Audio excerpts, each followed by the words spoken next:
Hello, everybody, and welcome to another great episode of the Gridiron Glory podcast here with Tad and Will. We're here to bring you all intensive, exclusive coverage of all 32 teams in the NFL. We're in January now. This is 2025 football that we're bringing you here on the Gridiron Glory. So, this is the month of January, by far to be the most exciting month that we have. So stay tuned all month long for end of season coverage and playoff coverage on the Gridiron Glory podcast.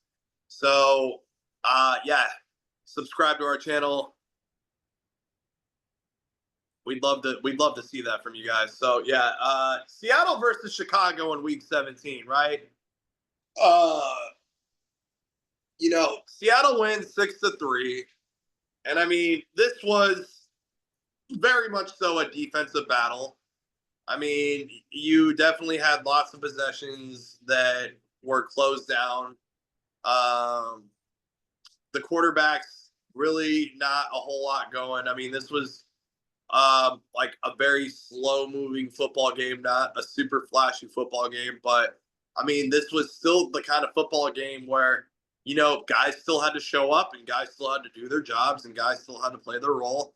And maybe there wasn't a lot of scoring on the scoreboard, but it's the Seattle Seahawks that found the way to grit the win out over the Bears, despite there being literally no scoring in the second half. So yeah, I mean, I mean, sometimes it is a game of field goals, right? So shout out to Jason Myers, who outscored Cairo Santos 6-3 in this game. Yeah, Tad. And so, with that being said, I would honestly, truly, humbly, sincerely, and genuinely want to ask you, where would you rank Jason Myers amongst starting kickers in the league?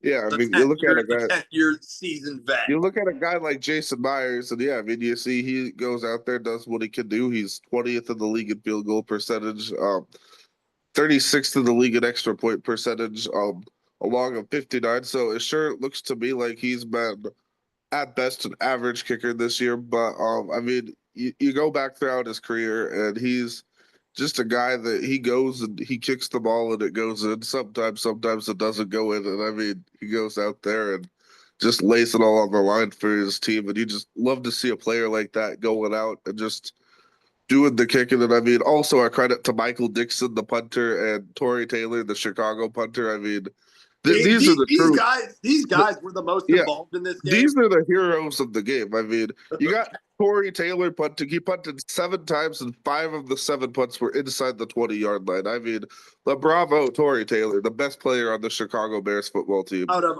Iowa. Yes, the rookie out of Iowa. And then Michael Dixon from Texas for Seattle. 6 punts, 3 in the 20. So a very I solid mean, job there by this these this men. was just a very solid game of special teams and defense for sure. Was. I mean, offense, no, but special No. teams and defense all day. I mean, yeah. Um, I mean, let's talk about the winning defense. Yeah. Leonard Williams, 5 solo tackles, 2 sacks. He also had 3 tackles for loss, 4 quarterback hits. Yeah, it's had Leonard Williams. And where would you rank Leonard Williams amongst defensive linemen in the league? Yeah, I mean, when you talk about Big Letty, I mean, you see a guy here, and he just goes out there. He's a seasoned veteran out of his college, USC, and he's had a fairly quiet year. Only 33 tackles, 1 interception, 9 sacks. The 9 sacks is pretty solid, but that's And actually second most in his career, so he's been fine. And how can you not talk about the Seattle defense and not bring up probably Seattle's best defensive player, Kobe Bryant? 6 total tackles, 3 solo tackles, and get this, he also had a pass deflection Yes. and a quarterback hit. But more specifically, probably the pass deflection that he had. I mean, tremendous athleticism on that play. I Yeah, mean, just tremendous. I mean, you just see Caleb Williams out there. He's passing the ball. You have no idea where it's going to go. I mean, he's he's had some moments, but also like Caleb Williams is Caleb Williams. You never know what you're gonna get. So you got Mr. Bryant out there just putting his hand up in the air, and then but there it goes. What can you Uh, say? I mean, it's also worth noting maybe a guy like Uchenna Nuoshu. Hard name to pronounce, but yeah, three solo tackles, a sack, a tackle for a loss, a hit on the quarterback. So yeah, a solid enough effort there.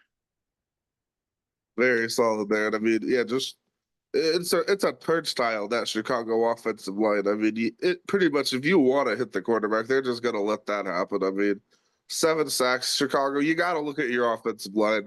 Honestly, if I'm looking at the draft board for Chicago for next year, I might spend my first 5 picks on offensive linemen just to see if something could hit. Because what you have now, it doesn't work. Yeah, it doesn't work. I mean, you go out and you draft Caleb Williams and everything. How are you going to keep him protected now? That's the next Oh, question you need to answer. How are you going to keep Caleb Williams on his bloody feet? So, yeah, I mean, right now it seems they don't have a plan for that, so they need to figure that out immediately.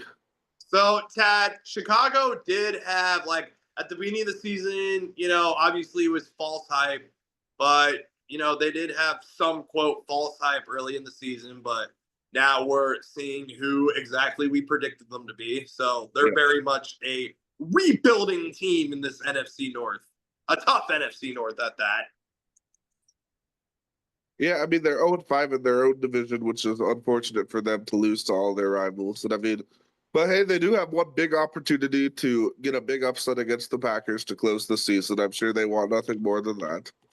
And I mean, it's also worth noting that the Packers um, very, very much seldomly pulled that off in the last second last time against the Bears. So They did. They should have. The Bears should have beat the Packers, but the blocked field goal. So we'll see if they can get that one. yeah, absolutely. Seattle wins 6-3. Like, subscribe, and follow. This is January football on the Gridiron Glory.